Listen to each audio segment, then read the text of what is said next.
என்று இந்த ஜாதி உரிமைக்காக போராடினாலும் கூட எல்லா சமுதாய மக்களும் உரிமை பெற்று வாழ வேண்டும் தான் மருத்துவரையாவினுடைய நோக்கம், வன்னியர் சங்கத்தினோட நோக்கம், பாட்டாளி மக்கள் கட்சியினோட நோக்கம். நான் கூட சட்டமன்றத்தில் அதுதான் பேசுவேன்.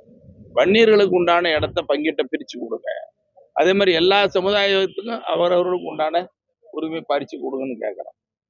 பக்கத்துல கேரளா இருக்குது. கேரளாவில் ஏழவர் சமுதாயம் இருக்குது, பெரிய சமுதாயம்.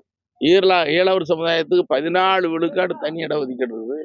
லத்தீன் கிறிஸ்தவர்களுக்கு அங்க 12 விழுக்காடு இடஒதுக்கீடு இப்ப நிறைய இருக்குது. அதெல்லாம் முன்னுதாரணமா வச்சுதான் சொல்றாங்க. அந்த அடிப்படையில தான் நான் சொல்லணும்னா நிறைய செய்தி சொல்லலாம், அடக்கத்தோட சொல்றேன். இதுல வன்னியர் சங்கம் என்பதும் பாட்டாளி மக்கள் கட்சியும் எந்த சமுதாயத்திற்கும் எதிரானது அல்ல. வன்னியர்களுக்கு உண்டான உரிமை வேண்டும், அதே நேரத்தில் எல்லா சமுதாயத்திற்கு உண்டான உரிமை பாதுகாக்கப்பட வேண்டும், நிலைநாட்டப்பட வேண்டும் என்பதுதான் மருத்துவரையாவினுடைய நோக்கம், எங்கள் நோக்கம். அதனால இது